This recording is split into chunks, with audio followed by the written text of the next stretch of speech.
I got to switch it up now. Oh, yeah. Where's it going? Oh, boy. Woo! Feels like work. We don't have an HR department, and this is the reason why. Would you like me to give you a shoulder massage while I'm up here? That would be fabulous. Okay, here we go. Oh, yeah. Here, I have a question for you, Chris. I'm going to turn this interview on its head. Oh, no. Are my shoulder massages at work good? Am I good at shoulder massages? You honestly really are. Which totally means you need a good shoulder massage. People who give good shoulder massages know what it means to get a bad one. You know? It's a real thing.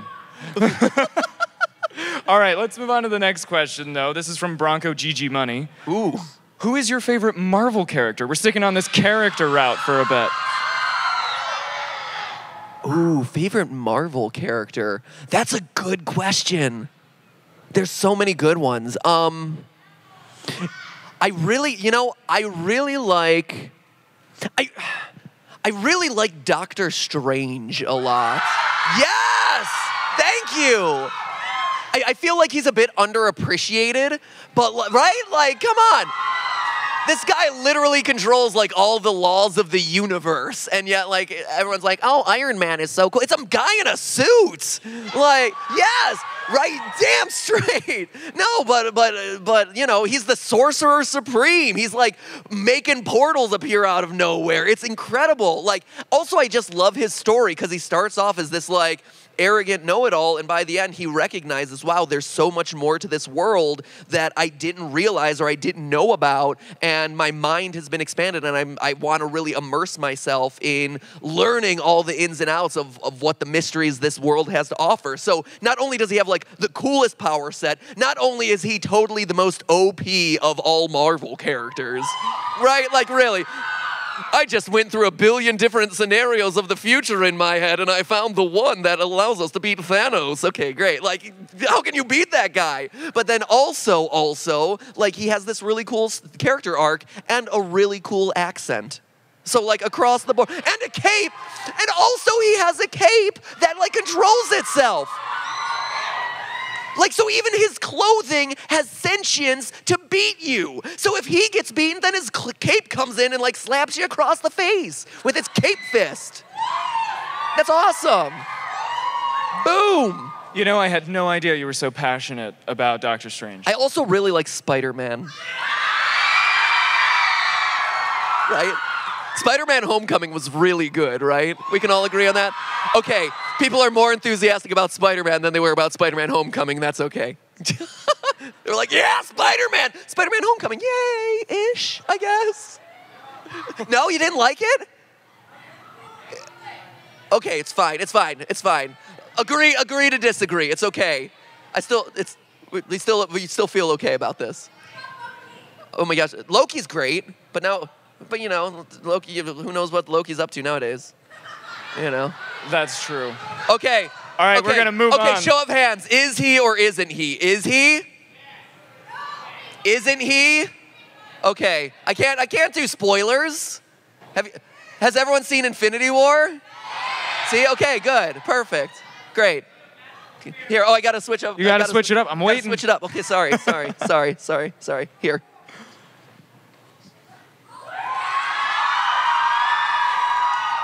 I feel like this is like the beginning to, like, you know, Hot Tin Roof or something. And I'm just gonna, like, come out here. What an obscure theater reference that no one will understand. Alrighty, this next question is from Skylar Scott. Thank you. Yeah. So Woo, Skylar old people. Scott at Waluigi Cat. Yeah, Waluigi. Waluigi Cat, at Waluigi Cat, which, yes, by the way, is a great Twitter handle. What is your favorite theory and why? Ooh. And I'm assuming this is pretty open-ended, so we'll include film theory and game theory in this one. Yes. Okay, so my favorite, I have a couple favorite game theories, unfortunately. Like, I know that's always a cop-out answer, but I have a couple. So, is that okay, Mr. Moderator? Go ahead. Thank you, thanks. So I would say my favorite episodes of game theory are, one, I really like the Peach is dead Rosalina's parentage theory.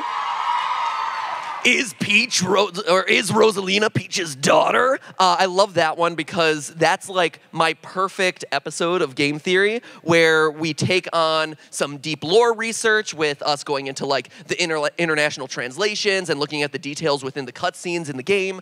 I love it because it has the scientific research angle to it, talking about the genetics of the eye color and the hair color and Luigi and Mario's eye color and hair color.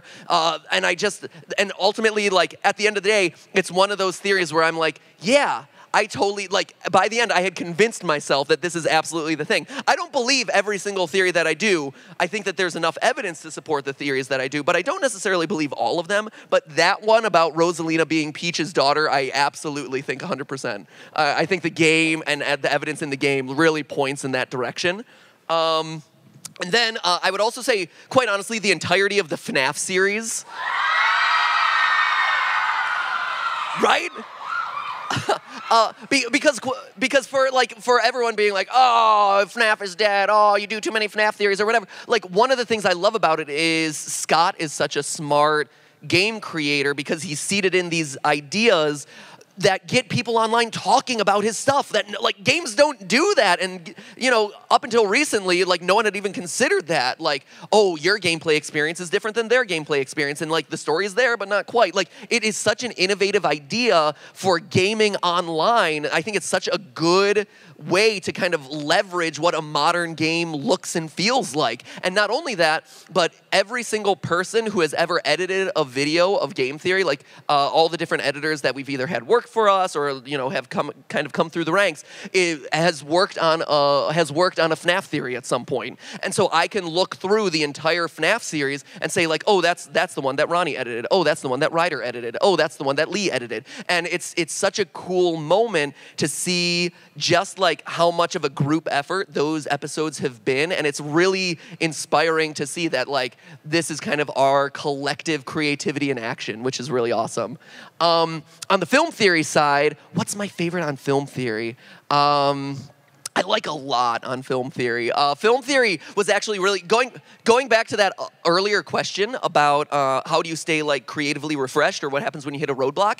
Actually, launching film theory was fantastic because there's only so many different types of topics that you can talk about through the realm of video games. Or like it tends to lean more into like the physics category, deep lore category, things like that. But once we opened it up to film, film, movies, television, YouTube videos, things like that, it really blew open the door because if anything has ever happened, it has appeared in a movie at some point or another. And so, like, we're able to touch on more topics like chemistry and biology and economics and stuff, which was really creatively refreshing for me. It was really, really great. And so some of my favorites on film theory, actually, like the cars in Cars aren't really cars. I like that one a lot. I really like the episode. I like the Pixar theories a lot because I just love those so much. I also really like the Disney one on Peter Pan, which we just did. Finding where in the world Neverland would be. And here's a fun fact, actually, in case you didn't know this. So in that episode, we calculate that that Neverland, if you follow Peter Pan's trajectory as they fly and all the directions and this and that, you can actually trace Neverland to Belize and a specific coast in Belize, right? And the crazy thing about it is the Belize Board of Tourism found out about this video, and it has changed the entire way that the country markets itself. This is no joke. Like, right?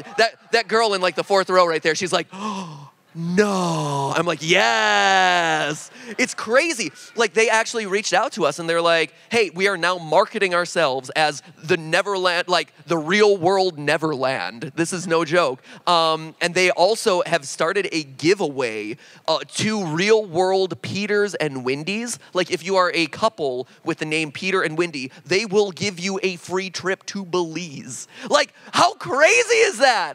Yeah, change your name right now. Absolutely. Everyone's on their phone right now to like the U.S. justice system, like being like, how do I change my name legally?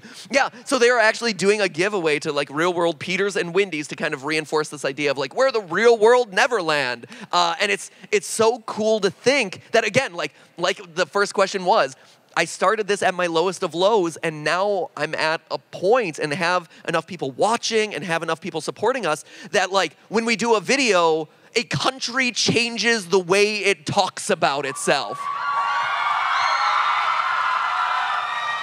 That's crazy. That's crazy. So I would say that those are two of my favorite, or some of my favorites. Well, dang. Next question. Yes. This one's from Emma at VidCon.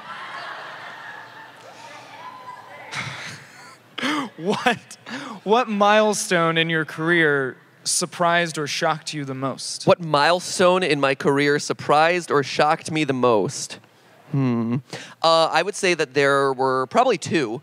So this is awkward talking here. I'm gonna switch around back there. I mean, talking to the Twitter background was really exciting, but I'd rather see you guys. See ya. Bye. Have a good end of your VidCon. Yeah. Peace, bro. Forever. Thirst fist. So I would say there were two milestones that really stand out. So first off was actually hitting 10 million subscribers. And because in all seriousness, I never thought that we would get there. And this is being 100% real. Like, when YouTube rolled out, like, when I got the gold play button at 1 million subscribers, I'm like, yes, I did it. Like, achievement unlocked. You know, I can walk away. Like, if whatever happens with the channel or whatever, at least I know I've gotten, like, all the big achievements that YouTube has to offer, because I'm totally an overachiever who, like, cares about that stuff way too much, admittedly. But then they're like, and here's the diamond play button. And you're like, oh no, that's so many people. There's no way I'm gonna do that. Like, well, there went that achievement. And honestly, thank you. Yes, woo, giving up on the achievements. Yes. And what was that woo for getting the diamond play button, or was that woo for, like, giving up on, like, let me give up on trying to get 10 million subscribers? Okay. Well, thank you. Oh man. Okay, great. I got to finish the question now. So when they revealed it, I'm like, oh, there's no chance that I'm going to be able to do this, because at that point, you know, like, the channel's like 3-ish years old, 4-ish years old, and especially in the early YouTube days, channel lifespans were about 4 years. You would actually see them all kind of like have their arc, and then they would slowly kind of like peter off and die. Everything has a lifespan. And so I'm like, okay, you know, we got the 1 million, that's fantastic. I love doing this. I'm going to do this for as long as I can. But, you know, 10 million, I just don't think I can hit it. I don't know if there are enough people out there in the world who care whether Mario is a sociopath or not. But thank you. But fast forward 4 years later, or, you know, 3-4 years later from that moment, and I mean, today, the channel is stronger now than it has ever been, which is wild. It's wild. And you know, crossing 10 million, and we're closing in on like 10.5 million. And so, like, it was one of those things that it was such an achievement, because never in my wildest dreams did I think that I could do it, but I didn't give up, and I wanted to just, like, hey, I'm gonna plow ahead and keep trying, and we'll see if we get there, and we did, which was awesome. Thank you. Thank you, right there. Yes. The other thing that I would say, the other achievement, quite honestly, is meeting the Pope, for, you know, giving him Undertale, telling him that Sans is Ness. No, I did not talk to him about that. I didn't want to spoil the surprise. No, like, again, remember, this is all this whole thing, all of this is something that I started when I couldn't find a job, out of my closet. I had no video editing experience, or minimal video editing experience. I had no idea if this wacky idea would work. I just did it because I loved learning, I loved teaching myself, and I was fortunate enough to have really good teachers who instilled a sense of learning in me and an intellectual curiosity in me. And I recognized, hey, if I can, you know, other people aren't as fortunate to have such good teachers as I did, but, you know, if I can kind of get them excited about learning through Mario, through their favorite franchises, through Sonic, through Frozen, whatever, like, that kind of pays it forward and helps other people get excited about subjects that they might not have been interested in or understand them in ways that would have gone over their head before. And so all of this is kind of rooted in that idea. And then fast forward to, a couple years ago, and it's like YouTube reaching out to us and being like, we want you to be the US ambassador to meet the Pope for digital video creators. And it's like, you realize I just talk about nerdy stuff in my closet, right? And they're like, yeah, that's great. And I'm like, awesome. And to this day, I have like the best bragging rights in my family ever because my grandparents and my aunts and uncles and my cousins have literally no idea what I do. Like they still to this day have no idea what any of this is. But when I'm like, oh yeah, and I got to meet the Pope, and they're like, what? Oh my gosh! So that's the other thing. I'm so incredibly grateful that I had that opportunity. And again, talking about video games does not inherently lead itself to like go meet like one of the largest religious leaders in the world. So. Yeah, that was incredible. This next question I really like. I like that you say it like you were there. I know. I know. I was there in your house watching your cat while you were meeting the Pope. You were. How was Skip during that time, by the way? Skip was great. That was before Skip has tortured me before, but that was early in our relationship. That was before his pee on the carpet days. Yeah, Skip once walked into a room, stood over my external hard drive, looked at me, and then peed on it. Wait, really? Yeah. Why did you ever tell me this story? Because, I was bullied. I felt ashamed. Was he staring at you? Was he like this the whole time? Yeah, I didn't even realize it was happening Look at at what's going on right now. Oh, man. What are you going to do? And then I went, ah! And then he ran out of the room. I'm so sorry about that. Yeah, me too. I would have paid you extra for that like weekend. No, it was all worth it. I learned something. What did you learn about the cat peeing? What did the cat peeing on the hard drive teach you? Trust no one.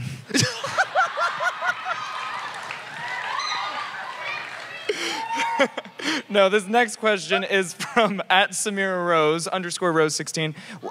Would you like to change position? Wait, was she there? I heard. Oh, is she here, Samira? I heard hey! Oh, there she is. Great, perfect. Shoot, I got to change positions. Change places. I'm the moderator now. No, you're not. Wow, you just big timed me, didn't you? No. Okay, great. So, @SamiraRose16 asks, how do you separate fact from fiction when you're researching? How do you know what's actually something reliable that you can use in an episode?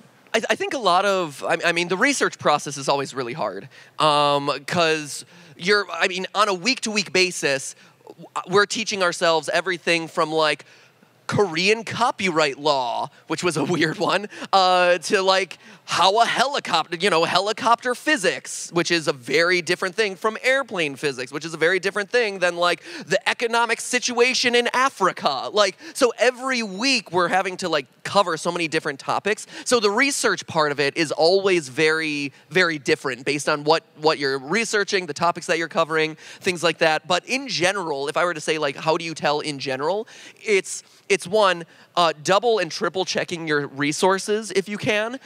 So, finding a statistic on one website and then checking to see if you can find that same statistic in other websites. That's definitely a big part of it. Another part of it is as much as possible, reading scientific papers. So Google Scholar is one of our primary resources where we're going on to Google Scholar, which really houses all the official academic papers that have been peer reviewed and well researched and kind of validated via other sources. And so we will go to those a lot of times and draw directly from there, which is why we've tried more and more in the episode edits to show off those papers as we're talking about them so that people, it's kind of weird to do a resource list in the description, and a lot of times we're drawing from just so many resources, it's hard to keep track of everything. But if we can, especially for some of those big facts, if we can show that one paper or those two papers or whatever where the study came from, now all of a sudden we're kind of citing our sources, but in a more dynamic way than we would otherwise. But that's really how it boils down in a lot of cases is one, making sure that the facts are repeated across multiple kind of reliable sources, and then like if you get on a Wikipedia page, going down to where that source was cited and then reading back the primary source and things like that, and then going to like the fundamental scientific papers and making sure that as much as has been officially covered has been. Well, okay. Yeah. Yeah. Man, thorough research. Woo! Yeah. Thank you. All right, this next question I've been seeing pop up quite a lot, so I think I should ask it. Specifically, do I need to go somewhere? Oh, perfect. I'm planking. This is different because I'm across these things. So at Zelda Nerd Girl asks, if you could live in any video game world, what world would you live in and why? And I know a couple of you have asked that question, but you all deserve a call out. I'm just not going to do it, so sorry. Wow. Whoa. What? They're not in order? Wow. What video game? Yeah, no, not GTA. Why would you do GTA? It's like almost the real world. Yeah, like one, GTA is like close to the real world. Two, you're probably going to get shot. Yeah, that's great, fantastic. What other? What? Wait, hold up. You, what'd you say? Yeah, Detroit. You think? There's an ongoing strife between mankind and android kind. Like, I don't know. That feels weird too. I love Detroit though. This feels like a very important question because if I get this wrong, like I'll probably die some horrific death. What? Street Fighter? Yeah. Everything is just decided by people fighting each other on the streets. What's a good? This is tough. Fictional, yeah, FNAF. Did someone say FNAF? In a world where a man can kidnap multiple small children and shove them into animatronic suits. That's the universe for me. Sign me up for that one. How would you, okay, hold up. How would you guys feel if I said Skyrim or like Elder Scrolls? Ooh, that's a good one. Right now, I feel like as I'm thinking about it, I'm thinking Earthbound is our own world, though, is the problem. Like, because Earthbound, yeah, Doki Doki Literature Club, that's a winner. No, I think it's got to be Elder Scrolls because Elder Scrolls is like all the coolest parts of being like in that, those kind of like fantasy novels, mildly inspired by history. You got all these cool creatures, you have all these cool races, you have dragons, you have swords, you have magic, but it's all of that stuff without all the like awful stuff like peeing in a bucket in a room somewhere. Because you'll notice, are there toilets in the Elder Scrolls series? Is there one? I don't think there is. Are there bathrooms? No. Really? Damn it. Okay, no, then never mind. I want a video game universe where I don't have to go to the bathroom. Oh, okay. I thought you were talking about... everyone's like, I know a universe that wait, what's a universe where... Under. Great, I choose... Blah, blah, blah, blah, blah. That's the one I want. Blah, blah, blah, blah. Minecraft! Yes! That's such a good one! Minecraft is good, right? We can all agree that Minecraft's a good one, right? Okay, let's analytically go through this, shall we? Minecraft is great because I, as a person in that world, can carry like an infinite amount of weight. I need to eat relatively infrequently, but if I need to, it's pretty easy to find food. I have no problem really eating raw meat, I guess. That's not a problem. Like, you can punch a tree, which is pretty cool, and not die. I'm strong enough to punch a tree. I can literally, like, there's gold and diamonds pretty much everywhere. Like, let's be honest. You can build a house in, like, a matter of, like, 10 seconds. You can build a house out of dirt. You can do that in the real world. I mean, you could build a house but this is a comfortable house out of dirt. Touche. And then there's like this nether world, which you could like become lord of the underworld, which is pretty cool. Portals to the nether. That's pretty interesting. There's a dragon. There's weird alien creature. The whole thing. I think Minecraft. Good call. Good call on Minecraft. Yeah, I like Minecraft. You also don't have to go to the bathroom. Best of all. No toilets. I don't know what I got against going to the bathroom. It just seems so inefficient. Okay. Yeah. You know, I'm glad that's the stipulation if you had to choose a universe. Yeah, yeah. I have another question. Okay, you have another question? Well, you have to, here, touch my feet. Oh. Feet to feet? Feet to feet. There we go. Alrighty. That. I'm like a pedal bike. So this question comes from @Sophia CA 925646160. And she asks, what is your favorite musical, both to perform and to see? Oh man, okay. Favorite musical, there's FNAF the musical, did you just say? No. Oh yeah, there is a FNAF the musical. It was the Random Encounters channel. For a second there, I'm like, there's no FNAF the musical. But there is. No, there absolutely is. And I know, yes, I am in it. It was a very late night, okay, guys? Without exaggeration, like, we filmed FNAF the musical, at least the part that I was in, we filmed FNAF the musical at, I think it was 3 in the morning. And then it was like, we were like wrapping things up at like 6 or 7 in the morning. It was a long, long night. And so like, you know, part of that is like me acting like a crazy person. The other part of it is like me delirious with lack of sleep. Like, rah, rah, rah, I'm gonna saw you in half with my flamethrower razor blade thing. Okay, favorite musical to watch or engage with or whatever. There is this great musical. What? Hamilton? No, I know. Hamilton is very good. I love Hamilton. It was one of the best shows that I have seen in person ever. It's great. Sweeney Todd, I'm a big fan of.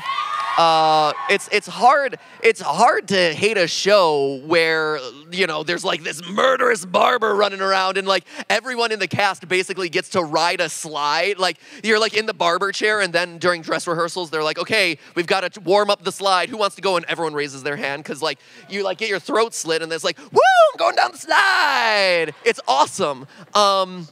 But I would say, these are kind of obscure, but the Full Monty actually is, it was a movie, but it's a great musical, and it kind of got ignored back in the day because it came out the same year as The Producers, which is like one of the most successful musicals of all time. But the music in Full Monty is great. The message in Full Monty is great. And as a show, it's just like super, super fun and well written. So that's one of my favorites to watch. I also love this musical called Reefer Madness, which, you know, no, don't get the wrong idea, friends. It's actually based on this like old 1940s era like public service video about like the dangers of marijuana. And it's this real thing that happened in the 1940s that is, and I don't, you know, do drugs or drink or anything like that, but this music, so this PSA from back in the 1940s, what am I looking at? I don't even know what's going on over there. What are you? Do you have a boot on your head? Okay, that's good. I like your fashion accessory. It's great. Hey, to each their own, man. You do you, friend. But so anyway, it's this over-the-top, like, you know, government PSA thing about, like, the dangers of drug use. And it's like in that over-the-top, like, really shticky style, which is really funny. And so this musical takes that and makes it into, like, this over-the-top, like, experience. And it's one of the funniest musicals. It's one of the funniest musicals of all time. It's one of the movies that I have watched more than any other movie in history. It's great. It's delightful. No one's ever heard of it, so if you ever check it out, you'll understand what I'm talking about. Favorite musical to perform, though, I really like Thoroughly Modern Millie, which is another one that like, no, like a small subset of people pretend like they know it, because it's this obscure musical that no one really knows, but it has a lot of great upbeat music, and it's kind of that like classic musical theater style, which I really, yeah, like little jazz hands. What? Yeah, give us like one line from a song. All right, I'll try. Okay, let's see. Let's see if I can still sing. Jeez. My voice is so tired at the end of VidCon. Oh, the places I would like to show you, although I hardly know you, I've a funny feeling we make a perfect pair. All the sights I want to see you seeing, then nights of you and me, we. Wait a minute! Just a minute. No. I'm a Joe with just one aim. Every night to date a different dame. Call each one of them the same pet name. Hey, baby. In a row I have my ducks. Loads of gals that give me loads of yucks. Leave the cooing to the other clocks. I don't mean maybe. Got it good. What do I need with love? I got it good. What do I need with love? There you go. Wow. Still got it. Right? I'm like, I think I remember all the words to this song. It's been a while. Alrighty, well, we're rounding up close to the end, so Yes. I'm going to ask one last question. They're going to kick us out of the expo hall. I would stay here, but like literally VidCon is over. This last question is from Ferulifolia Art. You rock. I'm gonna expand on your question a little bit. The question is, if you could go back in time and tell your past self about who you are today, how would you have reacted? But I'm also curious, if you could go back in time and meet your past self, what is like the key advice you would give young MatPat about what you've learned and about life? Ooh. Do a Let's Play channel. It's react to horror games. No, it's a good one, and it's a little bit faster to make videos when you do that.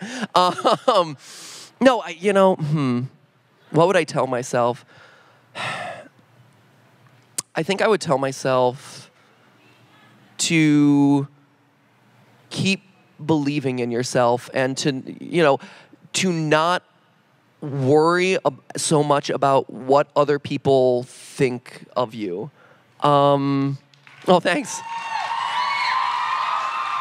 Just when I was in high school, I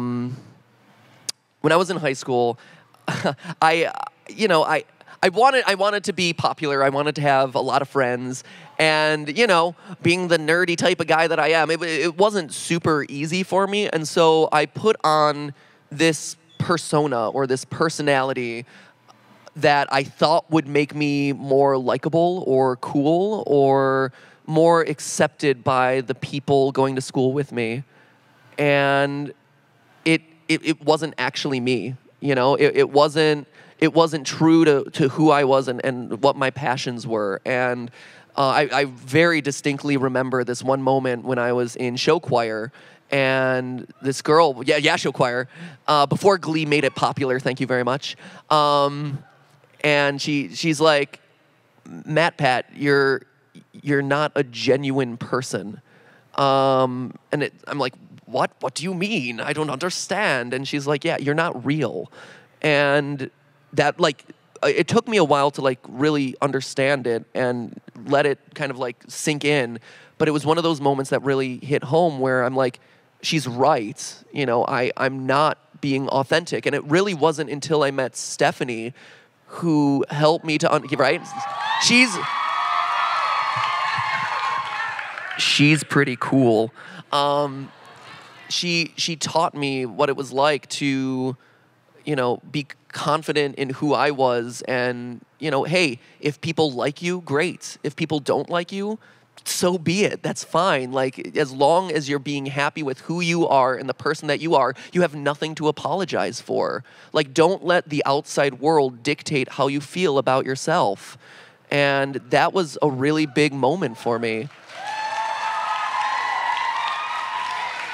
And so I hope that the channels in some small way have been able to share that message with you guys where, you know, hey, it's okay to be smart. It's okay to be a nerd. It's okay to be a fan of any number of things, whether it's Marvel movies or Disney movies or anime or a video game series that has a plot line that makes no sense about animatronic bears and dead bodies.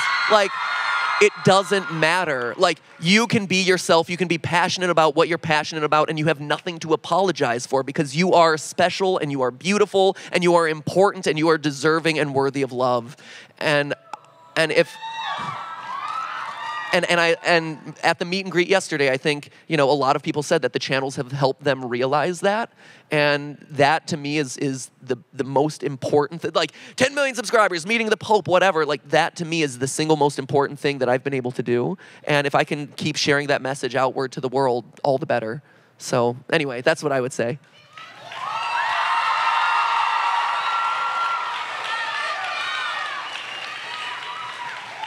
Well, thank you for Thanks, you know, sharing that. That's something really special. I love working with this guy. We're about done, but you know, I think we should get you a final round of applause. And are we maybe, you know, should these guys stick around for any Thanks, guys. reason? Hey, happy VidCon, everyone.